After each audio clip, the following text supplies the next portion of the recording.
It's your boy Perrin here with another Digital Drop Pod video. Don't forget to like that button and subscribe. So, okay, what we're talking about here is cringe as a creator. How do you avoid it? And, you know, there are some things in our personalities that we can't avoid this 100%. And you just got to roll with it. But there are tried and true things that you should not do because they are quite clearly cringy. So the things we tell you in this video, please, if you're doing them, stop. Yeah. Especially this opening sequence, like what I just did. My God, stop that. It's not cool. You sound like, you know, I just realized doing it. It sounds like a strip club DJ. I mean, that sounds exactly like a strip club DJ. You can follow it up and be sure to hit that notification bell and welcome to the stage, Kennedy. Like, it sounds terrible. Like, there's no need to actually do that. It's a complete off-put to people who are going to your channel. And you know it's bad, Perrin, when actually memes are made about it. And how people are like, well, gonna go look up a YouTube strategy or on a game. And then they get there and you see like the text, it's like, opening like I just did, and then they just immediately click off the video. Like, that's one of the most popular memes I've posted. Yeah, so I mean, you guys are all YouTube viewers as well, and you guys all consume content on the platform. Think about the stuff that you avoid, right? I think this has been shifting for a while now. There was a time period where this stuff was important, maybe like obviously telling people to like your videos and things like that, and subscribing was important. It's not nearly as important anymore. It's actually more important to just get right into the content. So, like, one of the top things to avoid here, and we posted this on the Digital Drop Pod Twitter, we got lots of great responses. It was a nice, funny, it was a nice, funny tweet chain that we can post some GIFs and make fun of it a little bit. But you shouldn't be talking about other things. You should never be saying the phrase, and without further ado, let's get into the video. You should never have to say that. That should never be a thing that's said in your video. What are you talking about in the beginning that you're not talking about what the video is supposed to be about? At that point in time, that's your most important time of the video, and you're not even talking about what the video is about. You're screwing the entire SEO of your video. Everybody who comes there for what they wanted is not getting what they want right away. They're getting you talking about something totally random that they don't care about. Just get into the video right away. Don't talk about how you're going to get into the video. Don't talk about other things and get into the video. Just get into the video, and don't say how you're gonna do it. Just do it. Just do it, okay? The second one, which we're talking about liking videos and subscribing, they are way less important. And if you guys have been longtime followers for the show, you know what's important already, right? For YouTube, likes and subscribing are far less important than your thumbnail and your title, and in the beginning of your video, delivering on the value of that thumbnail and that title being accurate. So if you're talking about liking and subscribing, you're just being selfish, and we all see through you. We all see through you. We know that you just care about the likes and subscriptions. You don't actually care about providing us any value. You immediately go down our list as not as good of a YouTuber, not as good as a creator. We take you less seriously that way. Just get into the content. What other ones do we have here, Ross? Well, just to add to your point real quick, Perrin, when you're watching, when you pull up a YouTube video and that 15-second or 30-second ad comes up, and it lets you skip it, you know, 3-4 seconds into it, how often are you hitting that button? I mean, if there's an intro, or if they do this stuff in the beginning, I just go to a different video. I don't even skip it. I just literally go find a different video, because I know that this video is gonna waste my time in some capacity. In fact, it's already wasted at least 5 to 10 seconds. So I'll go back to another video, because I know that that content isn't going to be as good as another piece of content. I want to look for a YouTuber or a creator who knows their stuff. And if you're putting your intro logo in the beginning, or you're doing these call to actions right at the get-go, then I know that you aren't that great of a creator, and I know that there are better ones out there. There are so many creators. Why spend my time watching the ones that aren't very good, right? Right. Everybody is hitting the skip ad button. You know, the ad that plays before the video. Everybody's hitting that if it comes up and it's possible. And you putting that together at the beginning, you know, telling everyone like, comment, do all that jazz.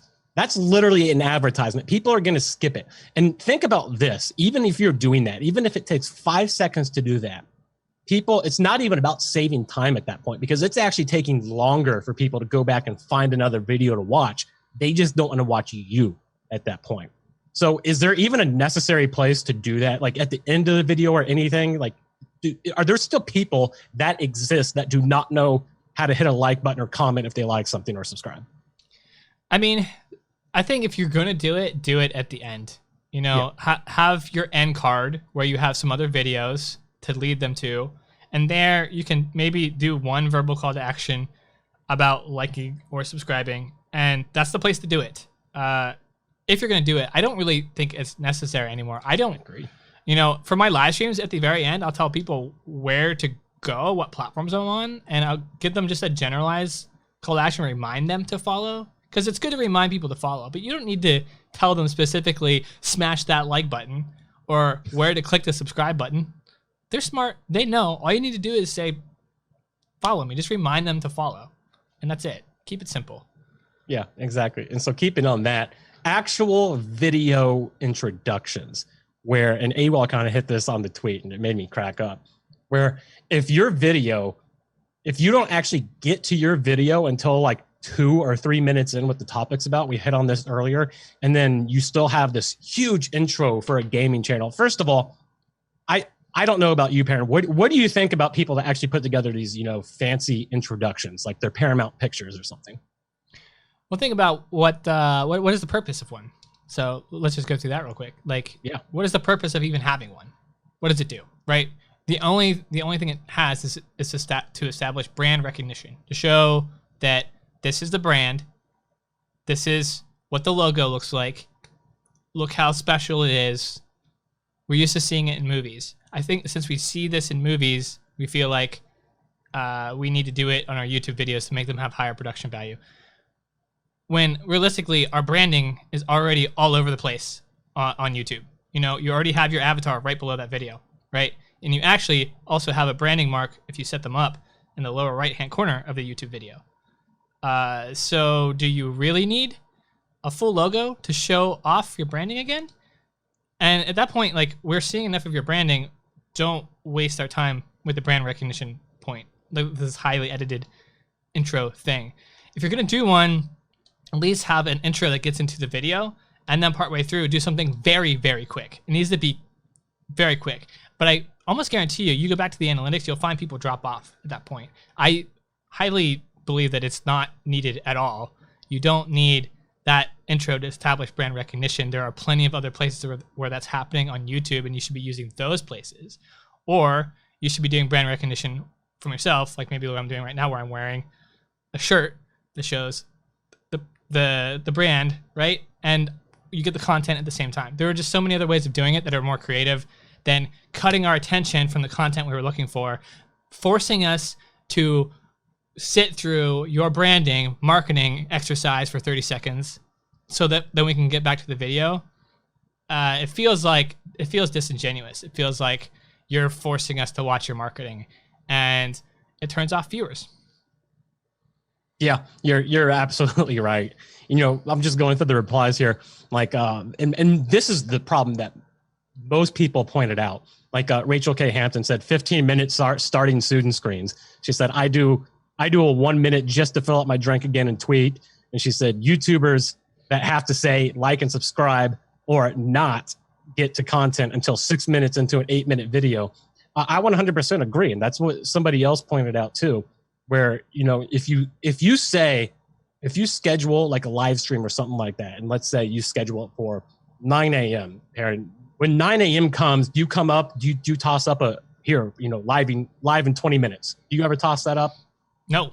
No, because it's stupid. No. It's absolutely asinine to do that. If you say you're going to start at 9 a.m., you better be starting at 9 a.m., streaming, talking, doing whatever it is you're going to do. Now, yes, there's always going to be technical difficulties, and people understand that. But you have to remember that nobody is that excited to watch you stream yet. If you're listening to this podcast, you're obviously probably not a major YouTuber, so you have to take into consideration the hard truth. Nobody is that excited to really watch you. It's the internet. There are plenty of other things to do. There are plenty of other people to watch. So by you waiting to go live after you've already scheduled that live stream, you're literally just shooting yourself in the foot. I think there are some platforms where it can work, but not when you're small to medium size, only when you're large. And it doesn't work for YouTube. It can only really work for Twitch and Mixer.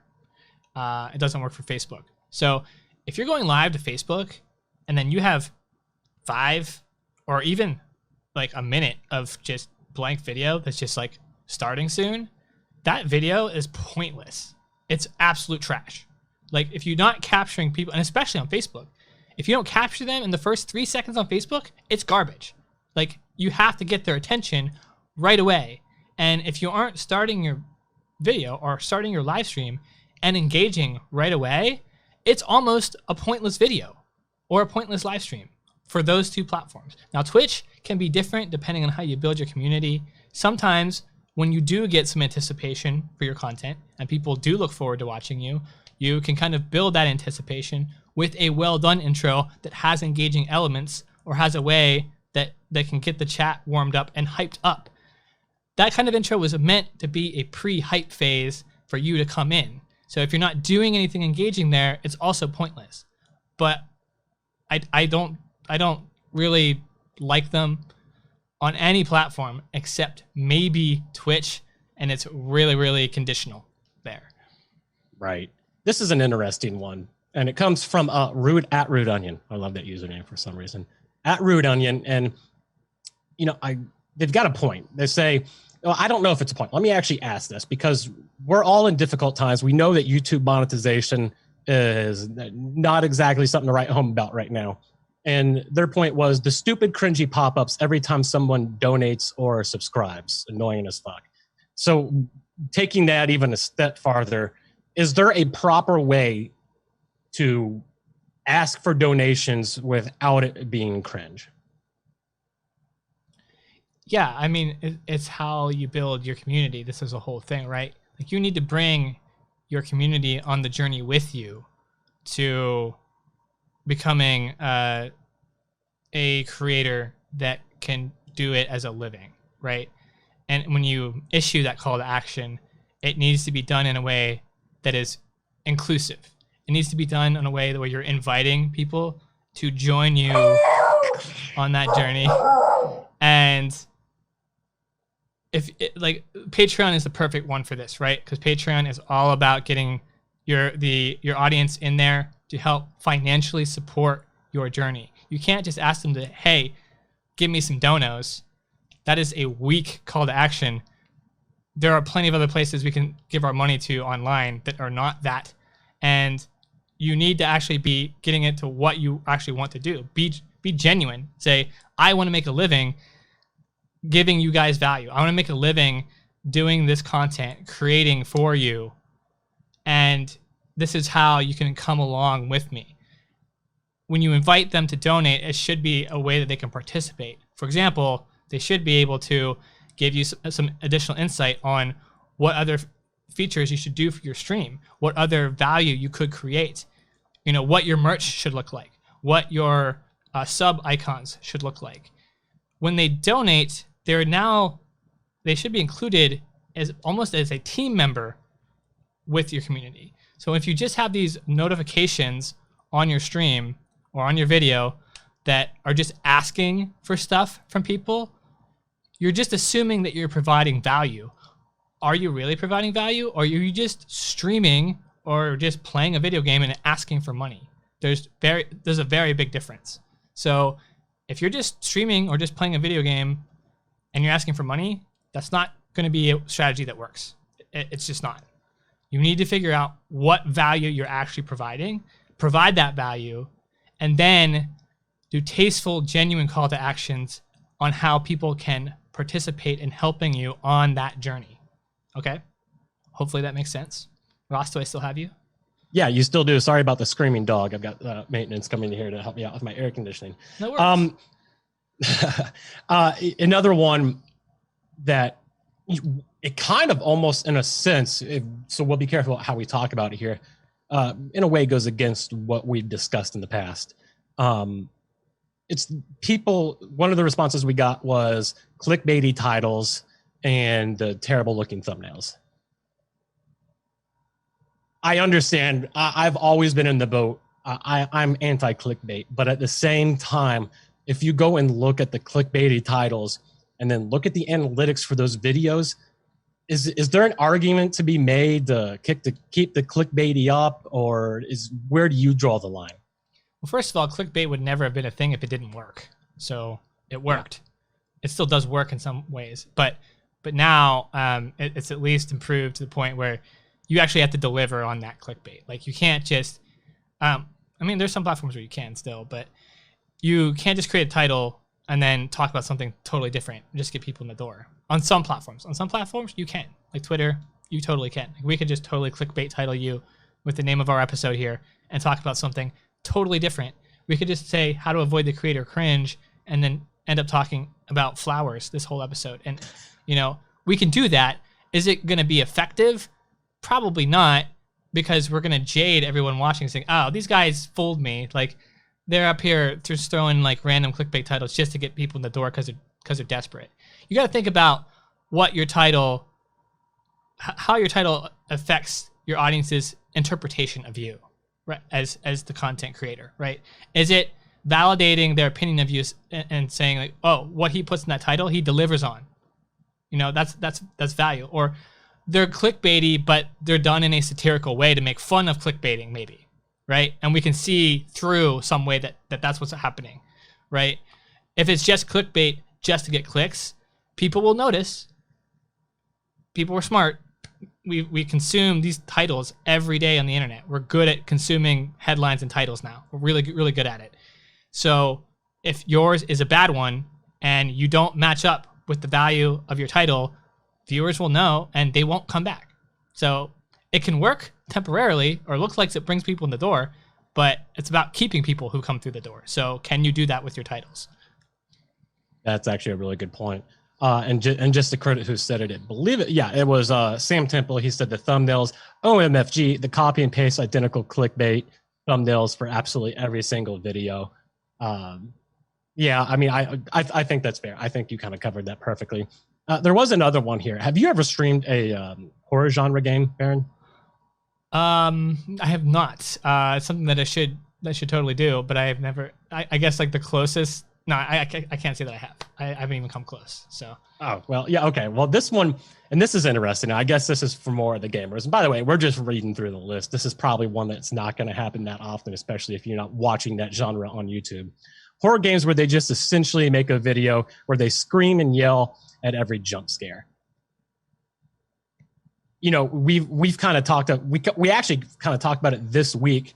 How when we were talking about, you know, how to be personable and talking about being funny and stuff like that. And the same where when you're trying to be funny, people can tell if you're not actually funny and if you're trying. I imagine the same thing applies to horror games where if you're not actually scared and you try to act scared to get a reaction, yeah, kind of sketchy. I mean, you better be a good actor or actress, I guess. Like, so it comes down to being genuine again, and you're hitting the nail on the head, I think, with like, comedy doesn't work if you're trying too hard. It has to come naturally, right? And you have to do it in a natural way. So, and these horror games where they're playing through and they're trying to react at every moment that is reactable, you actually destroy the value of that whole jump scare piece of content, the reason why people watch in the first place. Because you're reacting to every moment. The whole point is you react rarely and extremely to a moment because you get the jump factor. But remember, in horror, the jump scare is the cheapest scare. It's the cheapest one. If you watch a horror movie and they get you in a jump scare and you're like, oh, they got me. Like, damn it, they got me. And it wasn't even that good. Like, you're not normally impressed when you're scared by a jump scare because it's the easiest trick in the book. You want something more. So if the only thing you're doing on a horror stream is doing jump scares all day long, you're literally going for the cheapest thrill in the worst way possible the entire time. I can see why it's cringe. It makes sense. Yeah. Another one from Sam Temple, who we just talked about a little earlier. He said, also people who spend the first minute describing what is literally already covered in the title of the video. And there's actually a lot to add here. And I'm just going to go back to my previous point that people really, for the most part, unless you're a famous YouTuber or a personality or live streamer, people don't care who you are. Unfortunately, that's just part of the game. So when you spend the first minute talking about yourself or going over what's literally in the title, you're literally just wasting everybody's time again. And like Parent alluded to earlier, people are just going to immediately click off, take more time to go find another video for someone who gets straight to the point. And I think that's important. When I used to work in radio, I remember one of the things I always learned, my program director always told me, he's like, the most annoying thing that you can do in radio is have an intro to a show that has your name in it and then immediately come into the show introducing yourself again. Because number one, people aren't necessarily listening for you, they're listening for the content. And number two, how much is this about you, or is it about what you're doing? How often do people need to know who's talking or who's on camera? You know, why not just get straight to the point and save everybody the time? I always like, you know, if I can, to not necessarily talk about myself so much, but ask about, I do more live streaming, so it's this a little bit easier than it would be for making a VOD, but ask about other people, let people learn about you over time as they become interested, because I'm sure they can find out more. That leads, if you keep that curiosity, you can really drive them to your other social media avenues, your Twitter, your Instagram. If you stop talking about yourself so much in your videos, you actually create more of a need for people who actually like you to go look other places for more information and content about you. If you're constantly just talking about yourself, you do obviously appear to be selfish, and that's not a good value. I want to get to one though. This one, I just saw this one, Ross. I want to see what your take is on this one. So, runner up, this was from P-Tier Griffin, which obviously played Family Guy. This was his runner up. Anytime a YouTuber/Twitch streamer decides to start eating in the middle of their recording, oh, I'm sorry, is this your self-set schedule interfering with your mealtime? By all means, chew as loudly in the mic as you possibly can. Well, what's your take on this? Excuse me. Yeah, I agree with him. Listen, it's one thing if you're doing like a 5-hour live stream and you need to get a granola bar to get some energy or something like that, or if you need to take a break to, you know, have a drink or something like that. Whatever, that's fine. Everybody gets it. You're putting out a lot of energy to do that. We understand. However, if you're in the middle of a video or live stream and you pause it to have a full course meal, which I have seen on multiple occasions, it just goes back to that point we talked about earlier. You're wasting everybody's time. You're literally wasting your audience's time. The only off the top of my head channel or video or something that I can imagine where people would actually tune in to watch other people eat is the one where they have celebrities on to eat hot wings. Like if that's your niche, if that's your genre, eating or like cooking or something like that, that's fine. But if you're doing a gaming live stream, you know, they make a good point, you know, because number one of the biggest pet peeves in the world is people chewing loud, and let alone you're doing that into a microphone. I mean, you're just asking to alienate your audience. You're just asking for people to leave at that point. Yeah, this one's like, if you think about it, is if you're on camera in a video or a live stream, you're there to entertain to some degree. So if you're bringing food into the equation, it better be interesting food. Now, I will say, for engagement, food can be a great engaging topic. So if you're going to bring food in, at least make it interesting. Like, bring something that you've cooked that's actually you can talk about that's interesting. But also, you have to be able, if you're going to actually do it, which I would recommend not doing it, by the way, but if you're going to, you have to be able to also chew with your mouth closed. Don't chew loudly. Don't chew in the microphone. In fact, maybe pull it back if you're going to do it. I have seen some streams where it's very like much a hangout. Normally these are the kind of like gaming streams where it's got a lot of backseat gaming. Everyone's kind of there. It's got like this kind of hangout. We're just hanging out with this person in this room playing this game, but we're also playing it too because we're telling them what to do in chat. And a lot of times they'll come in and they'll bring their food and they'll start eating. It's kind of like a break, and they'll talk to chat while they're eating. If you know how to eat in like a polite way, you might be able to do it. Sometimes I've seen it be entertaining. Like if you eat wings and you make a huge mess, it can be gross to a lot of people, but sometimes it can be entertaining too.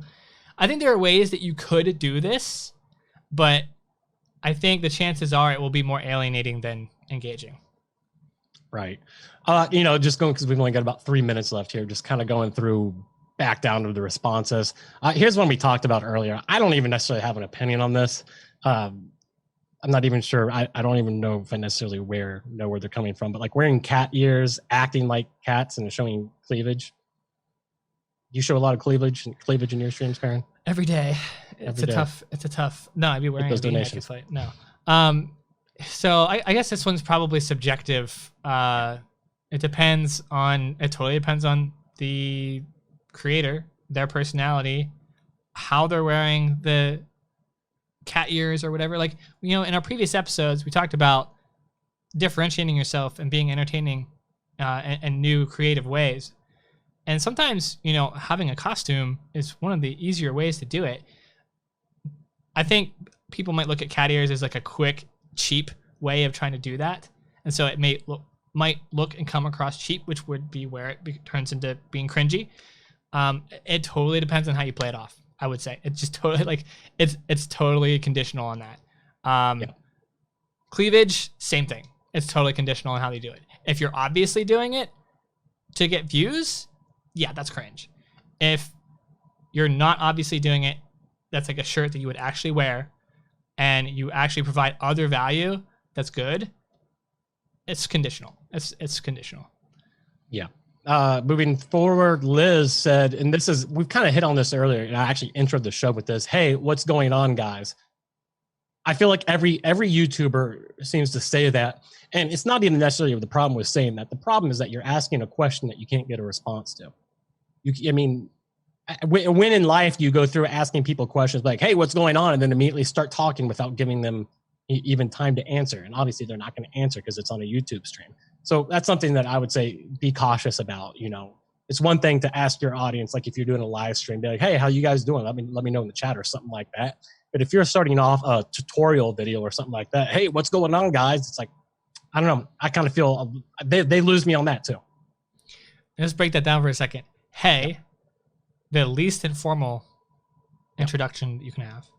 What's going on, guys? So I know we use guys, and I don't know if this is an American thing. We use guys as an encompassing thing between men and women. Yeah. But you got to consider your audience. When you say, hey, what's up, guys? You sound like you're talking to your guy friends. It doesn't sound very encompassing. It doesn't sound very inclusive. I do think it's good to introduce and acknowledge that there's an audience there and to ask about them. This is what this statement is attempting to do. I think it's the worst way of attempting to do it, maybe, though. Because you're trying to sound casual. You're trying to sound maybe hip. I don't know. Like, I'm too old now to be able to say whether or not that is. I don't think it is. But why not try something simply like, good morning, good afternoon. Or just, like, basically find some way of asking how they're doing. If it's a live stream, if it's a video, maybe not, because they can't respond, right? So this is one thing. It depends on the medium. Are there people there to actually respond right away to that? Then maybe it works for your audience. Are they not? Basically, I think this can work, but this is the laziest form of it. You have to find a better form of it than this. Yeah, and you're right. I actually use guys as a term of endearment, but I've never really thought about that. That's actually I do too. I mean, point. I generally use that word to mean men and women. But you got to think about it for a little bit. Not everybody lives in our culture. Not everybody hears it that way all the time. So it can sound to other people from other areas as if you're not being inclusive. That's just, hey, what's up, guys, though? I'm kind of combining it that because that sounds like something a guy would say to his guy friends. Yeah. And the last one I'll hit on is somebody said annoying ass edits. I can see a situation where edits can be very cringeworthy, especially if you're going for the mic drop for the joke and it just doesn't land because of your edits. That's and that one's tough to judge. Well, it's actually not too tough to judge. Just gauge your audience. If you're not getting a lot of comments on it, if people aren't laughing and stuff like that, then it's why keep doing it? Don't force yourself to be funny. You can't force yourself to be funny. That's what makes humor so good. That's what makes comedians so good, is it's natural. So wait for the humor to come naturally to you and then capitalize on that. Yeah, if you do an edit that you genuinely thought was going to be funny, and it just didn't end up being one and ended up being cringe, I mean, that's not a bad thing necessarily, right? At least, but I would say learn from that. Understand, go back, watch your video, check the audience retention on it, see if it drops off at that point, understand how other people perceived it. Because if you genuinely thought it was going to be funny and you went for it, I mean, I would say go for it. Because if you keep practicing that skill, you'll start to get good at actually being funny. So I wouldn't want to deter you from that, right? But you are going to hit cringe moments. And I guess this is a good way to wrap up the episode here. I want to say cringe is going to happen. You're going to do stuff on camera. Oh, yeah. I've done stuff on camera. Rossi, you've done stuff. AWOL's done stuff. We've all done cringy stuff on camera. We've all said cringy things. It happens. It's going to happen. Just roll with it. Just keep going. Don't let it stop you. Don't let it understand maybe how to avoid some of the major technical things like we're talking about today. Try to avoid some of these obvious ones. But in our general speaking and just being on camera, sometimes these things just happen. And that's life. Sometimes cringy moments can help be entertaining in a cringy way. Sometimes. Just work through it, move past it. Like we were saying, what was it, yesterday or the day before about comedy? If you say a joke or something that just doesn't land, don't sit there. Don't let it affect you, obviously. Just keep moving. Just keep going. Don't worry about it. That stuff happens. Just keep moving on. Keep working on your content. Keep focusing on your goals. And that's it. That's all I got. Yeah. Now watch this. Watch what we're doing at the end of this video. If you didn't catch the full video, you can go to our YouTube channel and watch it there. Or you can download the audio version on any podcasting platform, from Apple Podcasts, Google Play, Spotify, wherever podcasts that are available. Leave us a 10-star rating and hit that notification bell so you get all of our recent updates. See you guys there.